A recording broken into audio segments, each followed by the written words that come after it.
Multi-tiered systems of support fall under Turnaround Practice 3, Student-Specific Supports and Instruction, which is research-based guidance that has been shown to effectively turn around underperforming schools in Massachusetts. Grew Elementary is a turnaround school that has implemented a strong system of multi-tiered supports.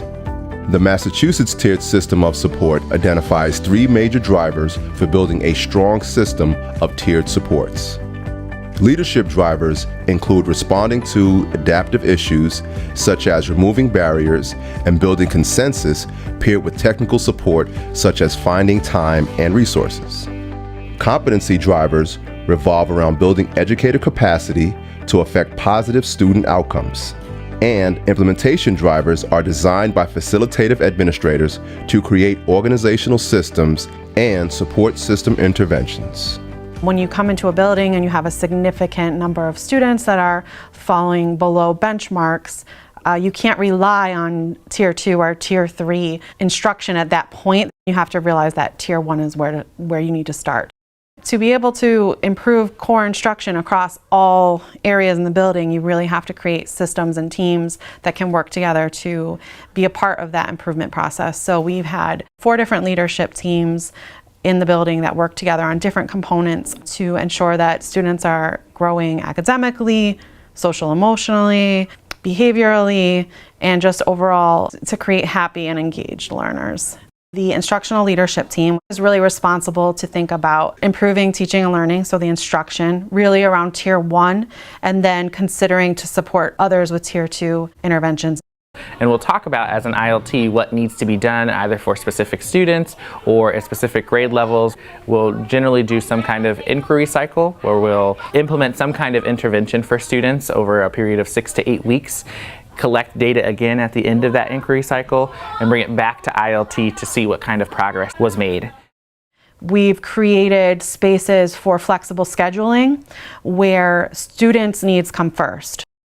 We have a lot of professional development time here. With that professional learning opportunity comes observations, peer observations, debriefs, teams going in and looking in a classroom. And so that rapidly creates a coherent Tier 1 experience.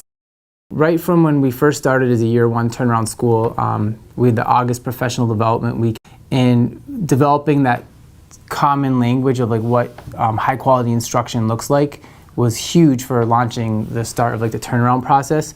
We started to also think we needed to do some Tier 2 work. We started with some guided reading instruction and some other small group instruction that would help our students who were in most need at the time.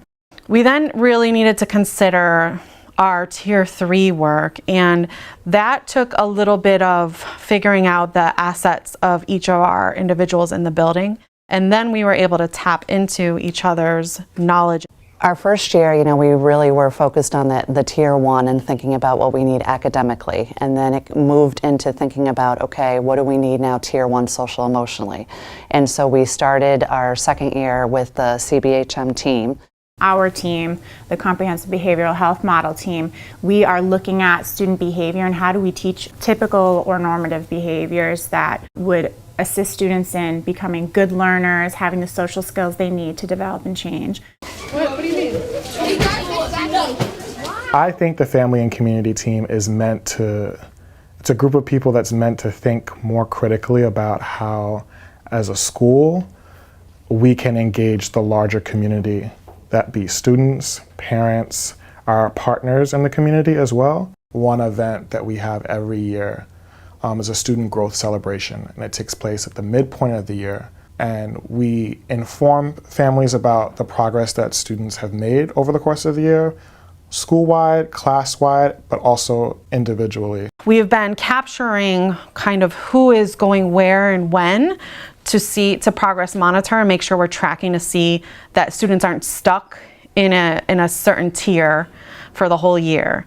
And so we've come to this place now in Year 3 where our systems, our structures are set up to support using the data effectively and knowing where to find the right supports for what the data tells us.